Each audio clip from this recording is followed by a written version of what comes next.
தேசிய பறவை மயில் இந்தியாவின் தேசிய பறவையாகும்.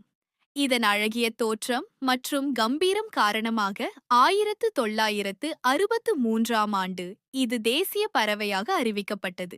ஆண் மற்றும் பெண் வேறுபாடு.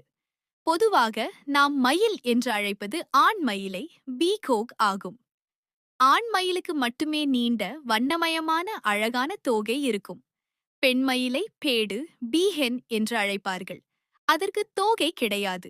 அது பழுப்பு நிறத்தில் சற்றே எளிமையாக காணப்படும். அகவுதல் மயில்கள் எழுப்பும் தனித்துவமான குரல் ஒலிக்கு தமிழில் அகவுதல் என்று பெயர். இவை பொதுவாக மழைக்காலங்களில் அல்லது ஆபத்துகளை உணரும் போது அதிகம் அகவும்.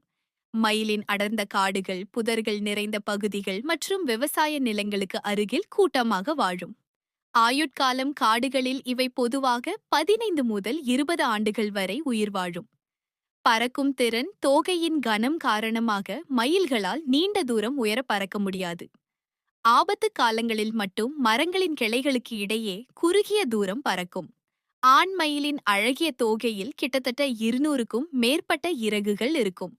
ஒவ்வொரு இறகிலும் கண் போன்ற வடிவமைப்பு ஐஸ் ஸ்பாட்ஸ் காணப்படும்.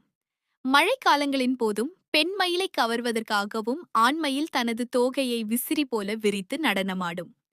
மயில்களை வேட்டையாடுவதோ அல்லது வீட்டில் கூண்டில் அடைத்து வளர்ப்பதோ குற்றமாகும். இந்திய மயில்களின் உடலில் பாம்பின் விஷத்தை முறிக்கும் உள்ளார்ந்த எதிர்ப்பு சக்தி பயோலாஜிக்கல் இம்யூனிட்டி கிடையாது.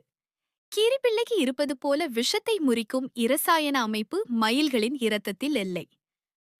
விஷத்தை செரிக்கும் வயிறு டைஜஷன் ஆஃப் வெனம். பாம்பை கொன்ற பிறகு மயில் அதை முழுமையாக விழுங்கிவிடுகிறது. அறிவியல் உண்மை: பாம்பின் விஷம் வெனம் என்பது அடிப்படையில் ஒரு கடினமான புரதம் புரோட்டீன் ஆகும். இந்த விஷம் நேரடியாக ஒரு மனிதனின் அல்லது விலங்கின் இரத்தத்தில் கலந்தால் மட்டுமே அது உயிரை குடிக்கும்.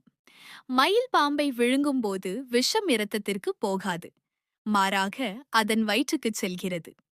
மயிலின் வயிற்றில் உள்ள சக்தி வாய்ந்த செரிமான அமிலங்கள் ஸ்டமக் அசிட்ஸ் மற்றும் என்சைம்கள் அந்த நச்சுப்புரதத்தை முற்றிலும் சிதைத்து சாதாரண உணவாக மாற்றிவிடுகின்றன. இதனால் மயிலுக்கு எந்த பாதிப்பும் ஏற்படுவதில்லை. ஆனால் மயிலின் வாயிலோ அல்லது தொண்டையிலோ ஏதேனும் காயம் இருந்து அதன் வழியே விஷம் இரத்தத்தில் கலந்தால் மயில் இறந்துவிடும்.